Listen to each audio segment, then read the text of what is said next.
But then, something hit the roof. A dull, heavy weight, dragging slowly from one end of the house to the other. Then silence. We didn't move, didn't breathe. Then, the fireplace flared, and for a split second, in the reflection on the glass door, there he was, inside, just behind us. Hey there, night listeners. Welcome to Dark Noises Stories. I'm here to let you hear your fears, and have a relaxing night while you do. Did you know that Halloween is the moment that the veil between realities is at its weakest point? So tonight, I bring you 3 true scary Halloween stories, and I dare you to listen until the end. Before we dive in, tell me, where are you listening from tonight, and what time are you listening to us? Don't forget to subscribe and leave a like if you want more immersive scary stories like these 2 here. Now, turn off the lights, and let the sound guide you into the dark.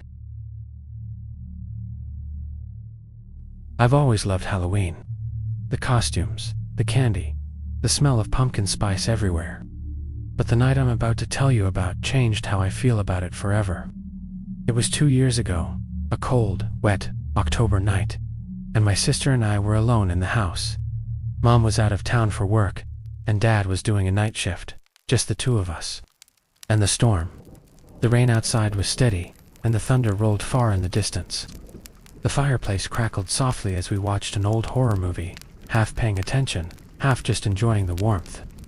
We lived on Maplewood Drive, across from an old, abandoned house that everyone in the neighborhood avoided. It had been empty for over a decade, the kind of place that looked like time had forgotten it. Peeling paint, sagging porch, and a rusted swing that moved even when there was no wind. That night, though, someone had decorated it. When I glanced through the rain-speckled window, I saw it standing in the yard, a life-sized vintage Halloween figure, the kind my parents used to mention from the 80s. Its name flashed in my mind as if pulled from a half-remembered nightmare. Mr. Grinny, a creepy old clown doll that was once sold in the 1980s. Recalled after parents complained it moved on its own. But there he was, standing under the rain, head tilted, grinning that plastic grin. Maybe someone's filming a Halloween thing, my sister said, trying to sound calm. But nobody had lived there in years. The rain beat harder against the window, and when the lightning flashed, we both saw it.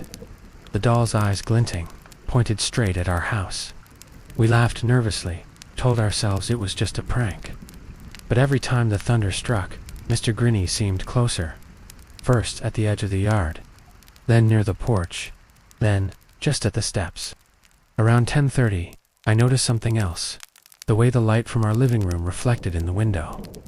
It wasn't showing our faces, it was showing a third silhouette. Behind us, I turned.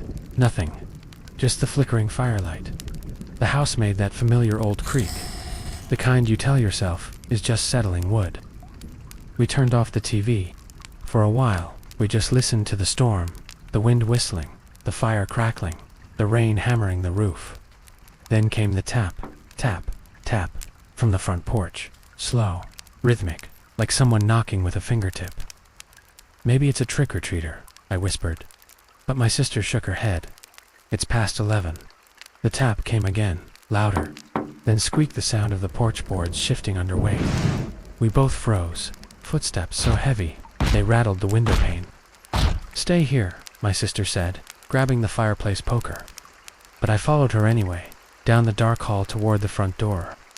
Through the peephole, nothing but the porch light swaying in the wind, and then a shadow moved across the street. Mr. Grinny, now standing on our sidewalk, head tilted to the other side. Still smiling, my sister backed away. That's not funny, she said, as if someone might be controlling it. But then, something hit the roof. A dull, heavy weight, dragging slowly from one end of the house to the other. Then silence. We didn't move, didn't breathe. Then, the fireplace flared, and for a split second, in the reflection on the glass door, there he was, inside, just behind us. We screamed, the lights flickered, the wind howled, the rain slashed sideways against the glass, and from somewhere in that chaos, we heard it, a small, tinny laugh, like a broken toy trying to play. We ran to the bedroom, locked the door. From the hall came footsteps, uneven, dragging. Something scraped along the wall, soft, deliberate. Then came a voice, high-pitched, mechanical, almost cheerful. "Smile. Mr. Grinny likes smiles." The door handle twisted once, then twice, then stopped. When the next flash of lightning hit, everything went silent. No rain, no wind, just stillness. We didn't sleep that night. When the sun rose, the house across the street was empty again. No Mr. Grinny, no decorations, just muddy footprints leading from our porch to the middle of the road, and stopping there. Weeks later, Mom found something wedged behind the living room couch, a small plastic clown shoe, yellowed with age. The same kind the original Mr. Grinny dolls wore in the 80s. She tossed it in the trash. But that night, when I passed the window, I could have sworn I saw it again, that crooked plastic grin, watching from the empty porch across the street.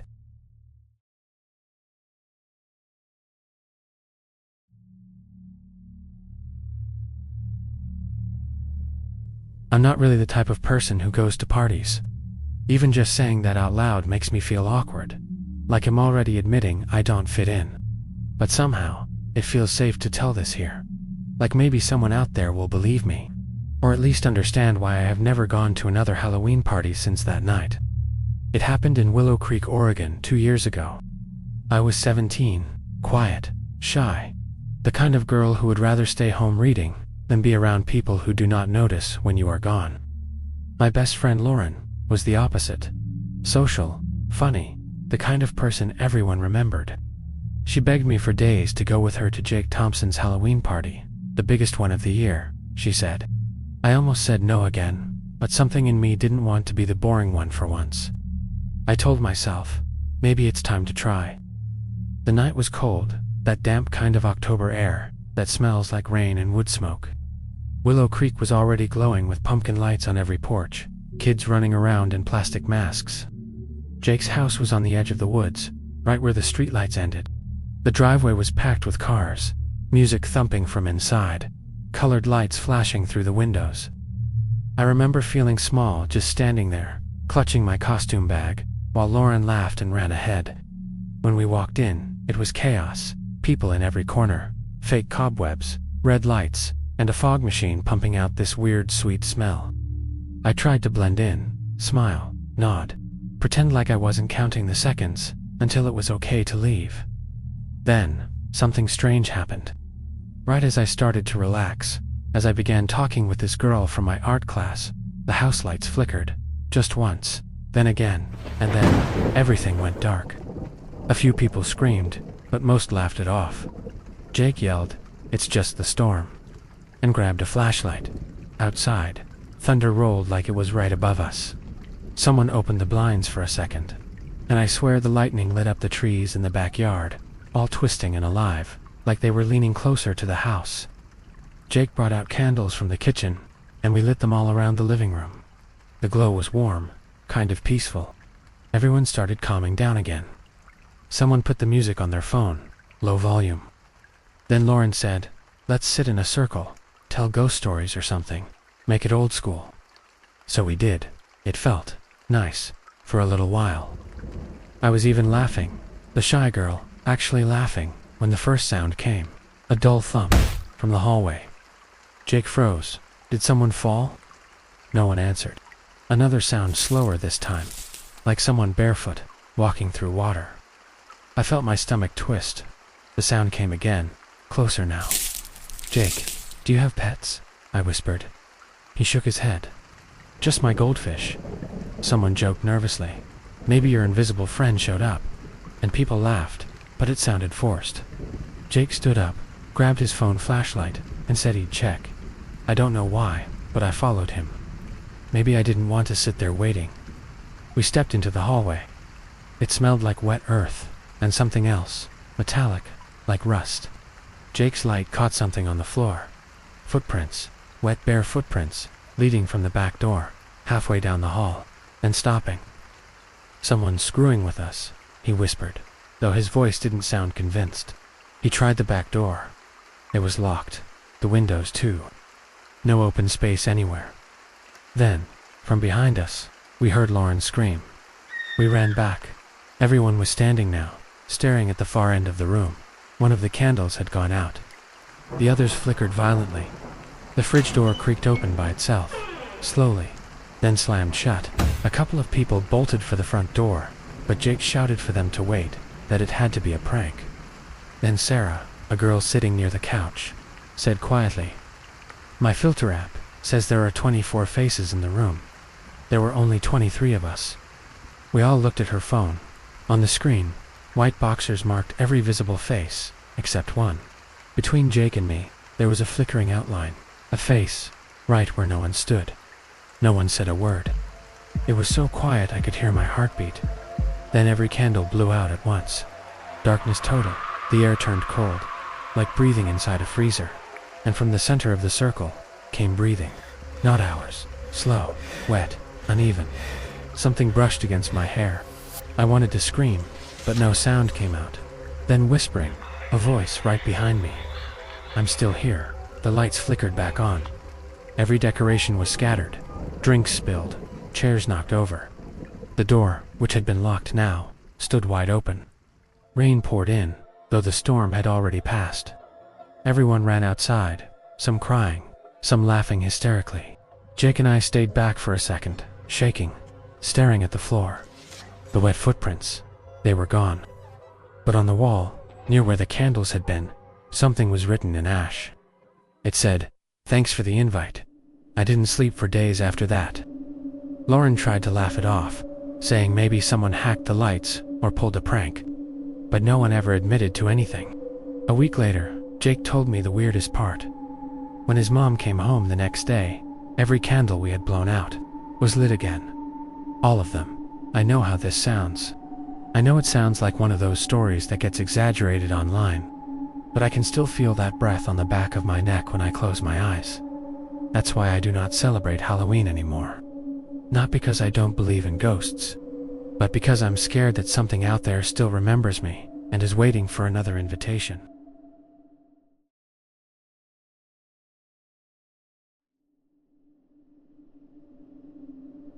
I've hesitated for a long time about whether I should share this. Not because I'm looking for attention or trying to create some viral spooky story, but because a part of me, a very real part, still isn't sure if what I saw was real. Halloween has always been my favorite night of the year. The crisp air, the costumes, the feeling that the world is a little more magical, a little more mysterious. But after that year, it changed everything. Now, every October, when I walk through the historic streets of Salem, Massachusetts, I feel that same cold pressure in the air. It's like the town itself remembers what I've been trying so desperately to forget. It all started 3 years ago. It was a simple Halloween gathering, nothing wild. Just a few close friends at my apartment. We had old black and white horror movies playing on a loop, the comforting smell of caramel popcorn and pumpkin spice candles filling the small space. It was cozy, familiar, safe. By midnight, most people had trickled out, heading home or to other parties.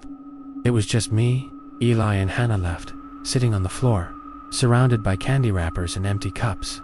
We laughed for a while, sharing ghost stories that felt more silly than scary. And around 1 a.m, we decided it was time to call it a night. The rain that had been threatening all evening was finally starting to come down hard. The streets of Salem were eerily quiet. Every porch still glowed with the soft orange light from plastic jack-o'-lanterns, but the last of the trick-or-treaters were long gone. The wet pavement reflected the streetlights like shattered glass, creating a disorienting, beautiful mess of light and shadow. Eli, who was driving, suggested taking a shortcut home Willow Avenue. I'd driven down that road dozens of times. It was a narrow, unassuming street that cut through a small patch of woods, a convenient link between the sleepy suburbs and the bustling downtown area. But the second we turned onto it, the night felt heavier. The sound of the rain pounding on the windshield suddenly grew muffled, as if something in the air was absorbing the noise, swallowing it whole. The temperature inside the car plummeted. I saw my breath fog in front of my face. I watched in the rearview mirror as the streetlights we passed disappeared behind us, one by one, devoured by an unnaturally thick fog that was rolling in. I remember glancing at the dashboard clock. It read 1:07 a.m. Did Salem always have this much fog? Hannah murmured from the back seat, leaning toward the window to get a better look. Eli chuckled, but it was a nervous, hollow sound. "It's Halloween, dude. Of course, it's creepy. There was no humor in his voice. He was just trying to break the tension. That's when I noticed my GPS had frozen. The little blue arrow that was supposed to be us was just spinning and spinning in an endless circle. Then, the radio went completely silent. Not static, just nothing. Even the windshield wipers slowed down, groaning with a strange, strained effort. As if they were pushing against thick, heavy air instead of just rain. We drove slowly, crawling along for what felt like an eternity, but was probably only 5 minutes. The familiar landmarks were gone. No houses, no side streets, no road signs. Just the endless, empty road fading into the oppressive blackness ahead. And then finally, we saw it alight. It was faint, flickering erratically in the distance. As we got closer, we saw it was a house. An old, dilapidated structure, leaning slightly to one side as if it were tired of standing. A single, weak porch light buzzed and sputtered, casting long, dancing shadows across the overgrown yard. It was the kind of place that looked abandoned, yet not entirely empty. As we passed it, a knot of pure dread tightened in my stomach. The windows, they weren't reflecting our headlights. It was like they were swallowing the light. Inside, there was only an absolute, impenetrable darkness, as if the panes weren't made of glass at all, but were holes cut into another reality. "Someone lives there," Hannah whispered, her voice barely audible. Before I could even think of an answer, I saw movement, a figure, standing on the porch. It was perfectly still, just watching us. I slowed down instinctively, a primal fear seizing my muscles, but when I blinked, it was gone. There was no sound of a door creaking open or shut. No footsteps on the old wooden porch, just the swirling mist and that one flickering, dying light. Eli let out a shaky breath. "Okay, nope, we're turning around," except there was nowhere to turn. When I looked in the rearview mirror, the road behind us was gone. The trees had closed in, their branches curling like skeletal arms over the asphalt where the road should have been. The world behind our car wasn't a road anymore. It was just fog, thick, white, and endless. My heart hammered against my ribs. I slammed my foot on the gas, but the engine only hummed unevenly, protesting. The road ahead seemed to stretch on forever, bending slightly like a reflection in disturbed water. And then, I saw another light. The same faint flickering. The same leaning house. The same buzzing porch light. "That's impossible," I whispered, my voice trembling. Eli stared out the window, his face pale. We're going in circles, but we weren't. We hadn't turned. We were trapped in the same stretch of road, a loop that kept repeating itself over and over. Suddenly, I realized the rain had stopped. The rhythmic drumming on the roof was gone, and in that suffocating silence, I swear I could hear something else, breathing, a faint, steady, rhythmic sound, coming from the back seat. I whipped my head around, my eyes wide with terror. But the seat was empty. Just Hannah, staring back at me, her own face a mask of fear. Her voice trembled. "Can you please, just stop the car?" I hesitated, every instinct screaming at me to keep going, to outrun whatever this was. But I saw the panic in her eyes. I nodded and slowly brought the car to a halt. The moment the wheels stopped moving, every single sound vanished. The hum of the engine, the buzz of the porch light, even the residual sound of rain that had been sliding down the windshield gone. The world went utterly silent. The air outside wasn't air anymore. It felt thick, heavy, like we were submerged at the bottom of a deep, dark ocean. My phone, which had been dark on the console, suddenly lit up, casting a ghostly green glow in the car. A notification. There was no name, no number, just 2 words on the screen. Asterisk, welcome back. As I read them, the headlights dimmed, flickered once, twice, and then focused. And there, standing right in the middle of the road, bathed in the car's weak light, was the figure from the porch. It was closer now. I could see details. It wore a mask, a pale paper-thin thing that looked soaked through, clinging to the contours of a face I couldn't see. But the eyes behind it, they were too deep, too dark. They weren't reflecting the light. They were absorbing it. I blinked once, a single involuntary reflex, and the world folded. I don't know how else to describe it. It literally folded in on itself. The car stretched sideways, the lights warped and twisted into impossible shapes, and my chest felt like it was being pulled apart in every direction at once. The pressure was immense, crushing, and then, nothing. I opened my eyes. The car was parked, silent and still, right in front of my apartment building. The rain had stopped. The dashboard clock read 2:14 a.m. Eli was slumped in the driver's seat, and Hannah was curled up in the back, both of them fast asleep or unconscious. I couldn't tell. I shook them awake, my hands trembling. When they finally came to, they were groggy and confused. They swore it had been a normal, 20-minute drive home. No fog, no strange house, no figure, nothing. But my phone's history showed that it had been offline, unreachable, for nearly 4 hours. A week later, driven by a need to prove I wasn't crazy, I tried to find Willow Avenue again, but it wasn't on any map. Not on my phone's GPS, not on any online map service, not even in the official city records at the town hall. According to Salem, Massachusetts, the street I'd driven on dozens of times before, the street that trapped us, simply doesn't exist. It never has. I try not to think about it. I try to tell myself it was a shared dream, a hallucination brought on by Halloween exhaustion. But every year, on Halloween night, the old streetlight near the post office, the one at the corner where the turn for Willow Avenue should be, flickers for hours on end. And sometimes, when the fog rolls in thick enough off the water, I hear it. The faint, ghostly hiss of tires on wet pavement. Like someone else is out there, lost in the fog, still trying to find their way back. Thanks for listening. If you've ever experienced something you can't explain, let me know in the comments. And if you enjoyed this story, please hit that like button and subscribe for more. Stay safe out there.